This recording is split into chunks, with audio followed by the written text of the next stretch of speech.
அஸ்ஸலாமு அலைக்கும் வரஹ்மத்துல்லாஹி வபரகாத்துஹு. இதுக்கு முன்ன நான் ஒரு பதிவு போட்டிருந்தேன். அந்த பதிவு எல்லாரும் நல்லா அட்வைஸ் பண்ணிருக்கீங்க அத்தம்மா அப்படின்னு சொல்லியிருந்தாங்க. நிறைய பேர் அதுல எனக்கு மெசேஜஸ் நிறைய போட்டிருக்கீங்க. நானும் தனித்தனியா ஒருத்தவங்களுக்கும் போடணும்னு தான் நினைச்சேன். அதுக்கு முன்ன இன்னொரு பொண்ணு எனக்கு மெசேஜ்ல பேசினது எனக்கு கொஞ்சம் சரி இது சொல்லுவோம் அப்படின்ற மாதிரி எனக்கு தோணுச்சு. நான் திருப்பி திருப்பி சொல்றது ஒரே விஷயம் என்னன்னா, பிளீஸ் எது ஒண்ணு நீங்க செய்யறதுக்கு முன்ன 1க்கு 2 வாட்டி யோசனை பண்ணிடுங்க. அதுக்கப்புறமா யோசனை பண்ணாதீங்க. நம்ம காலத்து மேல பழி போட்டு பிரயோஜனம் கிடையாது. ஏன்னா காலம் அது அப்படியேதான் இருக்கு. இப்போ படிப்புன்ற ஒரு விஷயம் எல்லாருக்கும் கிடைக்குது. படிப்புன்னா எதுக்குங்க சொல்லுங்க? படிப்பு எதுக்கு? நம்ம அறிவை வளர்த்துக்கிறதுக்காகவும் நம்ம வாழ்க்கையில என்ன நல்லது என்ன கெட்டது நமக்கு என்ன தேவை அப்படிங்கறது தெரிஞ்சுக்கிறதுக்காக தானங்க படிப்பு. அந்த படிப்பை வச்சுட்டு படிச்சுட்டேன் அப்படிங்கிற ஒரே காரணத்தினால எல்லா முடிவும் நீங்க எடுக்கிறீங்க, சடனா எடுக்கிறீங்க, யோசனை பண்ண மாட்டேன்றீங்க. யோசனை பண்ணுங்க சொல்லுங்களா. ஏன்னா அம்மா அப்பா சொல்றத கேளுங்க. என்ன நம்ம 4 பேர் என்ன சொல்லுவாங்க அப்படின்னு சொல்லிட்டு வாழ தேவையில்லை. ஆனா அந்த 4 பேர் இல்லாம உலகம் இல்லையே தங்கங்களா. அந்த 4 பேர் இல்லாத ஏது உலகம்? நம்ம 4 பேர் சொல்லுவானு நம்ம வாழக்கூடாது. நம்ம வாழ்க்கை நம்ம வாழணும். ரைட்டு. உன் வாழ்க்கைன்னா என்ன? நீ மட்டும் இருக்கிறது தான் வாழ்க்கையா? 4 பேர் வேண்டாமா? 4 பேர்னா அக்கம் பக்கம் சொந்தம் வேண்டாமா? அது ஏன் அப்படி நினைக்கிறீங்க? நான் படிச்சேன், நான் பண்ணேன், எனக்கு தெரியும் என் வாழ்க்கைய பத்தி நீ ஏன் நினைக்கிறீங்க சொல்லுங்களா. ரொம்ப மன வேதனையோட நான் இத சொல்றேன். அறிவுரை சொல்றேன் அப்படின்னு சொல்லிட்டு ஸ்கிப் பண்ணிட்டு போறதா இருந்தாலும், அப்படி கோபப்படுற மாதிரி இருந்தீங்கன்னா தயவு செய்து ஸ்கிப் பண்ணிடுங்க. ஏன்னா எனக்கு உண்மையாக சொல்றேன், எனக்கு நிறைய பேர் எனக்கு மெசேஜுங்க பண்ணும்போது எனக்கு ரொம்ப அழுகையும் வருது, கோபமும் வருது. எதுக்கு? நாங்களாம் உண்மையா சொல்றேன், எங்களுக்கெல்லாம் படிக்கிறதுக்கே எங்களுக்கு வாய்ப்பு கிடைக்கல. அல்ல இப்போ இந்த நேரத்துல உங்களுக்கு படிப்பை டல்லா லேசாக்கி வச்சிருக்கான். ஓகேங்களா. நாங்க மார்க்க கல்வி படிக்கிறதா இருந்தாலும் அந்த நேரத்துல கஷ்டமா தான் இருந்துச்சு. இந்த துனியா கல்வி படிக்கிறதுக்கும் நமக்கு கஷ்டமா தான் இருந்துச்சு. இப்போ மதரசால இருந்து எல்லாமே நம்ம வீட்டுக்கு பக்கத்துல வந்துருச்சு. மதரசாவும் இருக்கட்டும், ஒரு காலேஜஸும் இருக்கட்டும் இருக்கு. இந்த மாதிரி நல்ல ஒரு ஆப்பர்ச்சுனிட்டி உங்களுக்கு இருந்தோம். ஏன் நீங்க படிச்சோம் அதை நல்லபடியா நீங்க யூஸ் பண்ணிக்க மாட்டேன்றீங்க? இதுதான் இப்ப எனக்கு ஆதங்கமா இருக்குங்க. ஓகே, நேரா நான் சொல்ல வந்தது சொல்லிடுறேன். ஒரு பொண்ணு எனக்கு மெசேஜ் பண்ணியிருந்தாங்க. அந்த பொண்ணு ஒரு பெரிய ஃபேமிலியில தான் இருக்காங்க. பெரிய ஃபேமிலி மீன்ஸ் அவங்களுக்கு ஒரு 3 அக்கா ஒரு தம்பியோட அவங்க இருக்காங்க.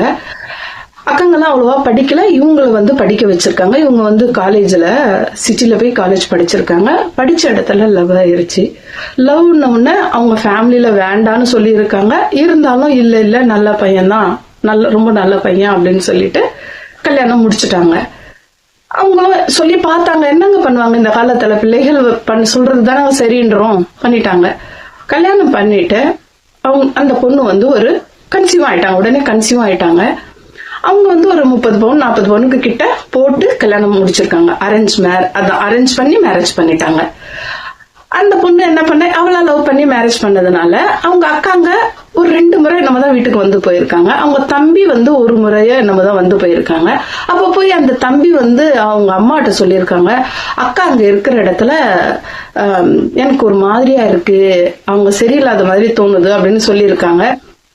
அவங்களுக்கு 4 பெண் பிள்ளைகள் அப்படின்றதுனால எல்லாருக்கும் கல்யாணம் முடிச்சிட்டதுனால அந்த அம்மா என்ன பண்ண முடியும்? அந்த அம்மா அவ்வளவா இது பண்ணிக்கல. ஏன்னா அவ லவ் மேரேஜ் பண்ணிக்கிட்டா இல்ல, அதுவும் படிச்ச பொண்ணு, எல்லாரும் விட இவ படிச்ச பொண்ணு அப்படின்ட்டு அவங்க இருந்துட்டாங்க. கடைசியில சீமந்தம் நேரத்துலதான் அவங்க வீட்டுக்கு இப்ப கூப்பிட்டு போகணும் அப்படிங்கிற மாதிரி சீமந்தத்துக்கு வந்தாக்கா அந்த பொண்ணை பார்த்தா எல்லாம் ஆர்டிபிஷியல் ஜுவல்லரி போட்டு இருந்திருக்காங்க. சரி அப்படின்ட்டு இதாயிட்டு போயிட்டாங்க. வீட்டுக்கு கூப்பிட்டு போயிட்டாங்க. வீட்டுக்கு கூப்பிட்டு போன பிறகு அவங்க ஃபர்ஸ்ட் அக்கா கிட்ட அந்த பொண்ணு சொல்லியிருக்கா. ஏன்னா அந்த பொண்ணு சொல்லல, தானா எடுத்த முடிவு, வெளியில சொல்ல முடியல.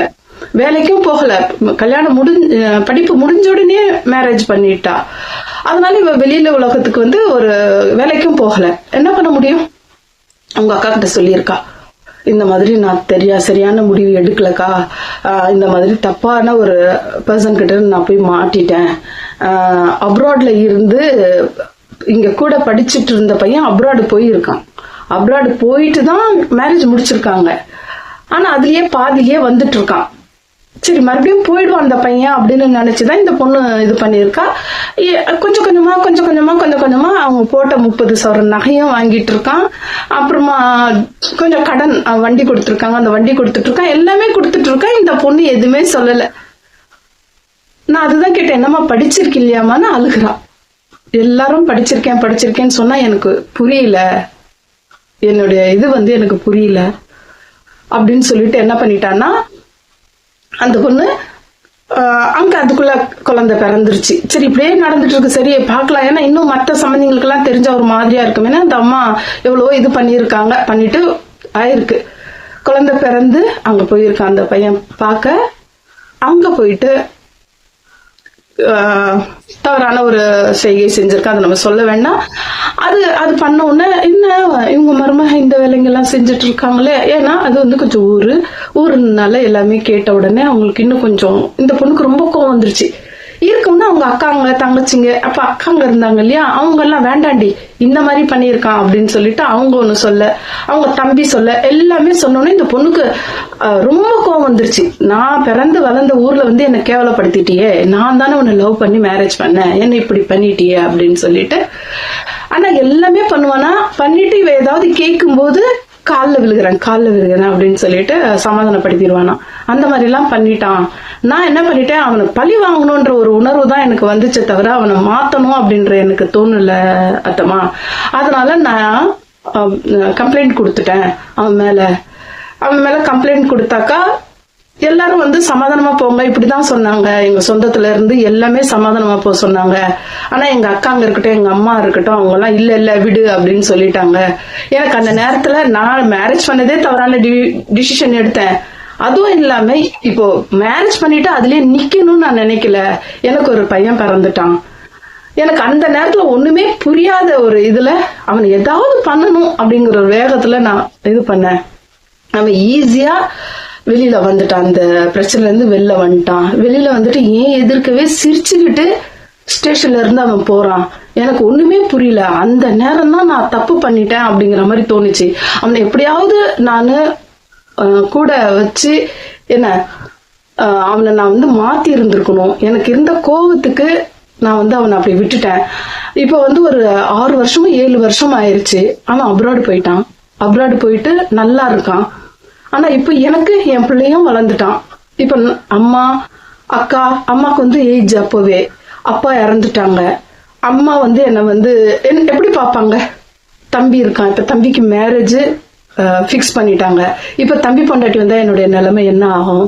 அதே மாதிரி அக்காங்க நாங்கெல்லாம் இருக்கோம் அப்படின்னு அந்த நேரத்துல சொன்னாங்க. இப்ப அவங்கவுங்க ஃபேமிலியோட அவங்க போய் இருக்காங்க. இப்ப நான் தான் என் பிள்ளைய பாத்துக்கிட்டு வேலைக்கு போய்கிட்டு ரொம்ப கஷ்டமா இருக்கு அத்தம்மா அப்படின்னு ஒரே அழுக அந்த பொண்ணுக்கு நம்ம என்னங்க சொல்றது? எனக்கு ஒண்ணுமே புரியல. அதனாலதான் நான் எனக்கு ஒண்ணுமே சொல்ல வரல. அல்லா கிட்டதாமா சொல்லணும் அப்படிங்கிற மாதிரி தான் தோணுச்சு. அதனால ப்ளீஸ் பிள்ளைகளா படிக்க அனுப்புனாங்கன்னா படிங்க, ஓகேவா? லவ் அதுல எல்லாம் தயவு செய்து போகாதீங்க. இதுதாங்க எனக்கு சொல்ல வருது, வேற எதுவுமே சொல்ல வரல. உங்களுக்கு இந்த நான் பேசினது உங்களுக்கு பிடிச்சிருந்துச்சுன்னா நீங்களா கமெண்ட் பண்ணுங்க ப்ளீஸ். வேற அந்த மாதிரி இந்த மாதிரி கமெண்ட்ஸ் ப்ளீஸ் தயவு செய்து போட வேண்டாம். அந்த பொண்ணுக்கு கொஞ்சம் சமாதானமா போட்டீங்கன்னா அவளுக்கு கொஞ்சம் நல்லா இருக்கும். ஏன்னா வேற இடத்துல அவ மேரேஜ் பண்ணாலும் பயப்படுறா, நான் எப்படி மேரேஜ் பண்றது, என் குழந்தை ஒண்ணு இருக்கானே, என் வாழ்க்கை இதோட போயிடுமா அப்படின்னு சொல்லிட்டு ஒரு 27-28 வயசு பொண்ணு. ஆமா, நான் ஏஜ் அவ்வளவா இது பண்ணல. அவ சொன்னா ரொம்ப மனசுக்கு கஷ்டமா இருக்கு. ப்ளீஸ் இது வரைக்கும் லாஸ்ட் வரைக்கும் யார் பாத்திருக்கீங்கன்னு தெரியல. ப்ளீஸ் எல்லாரும் கமெண்ட் பண்ணுங்க, என்னுடைய சேனலை சப்ஸ்கிரைப் பண்ணி வச்சுங்க. அந்த மாதிரி நீங்க என்கிட்ட மெசேஜ் பண்றதா இருந்தா இன்ஸ்டால வந்து பண்ணுங்க. அத்தமா 3316 தான் அது. அதுல வந்து நீங்க மெசேஜ் பண்ணி வைங்க.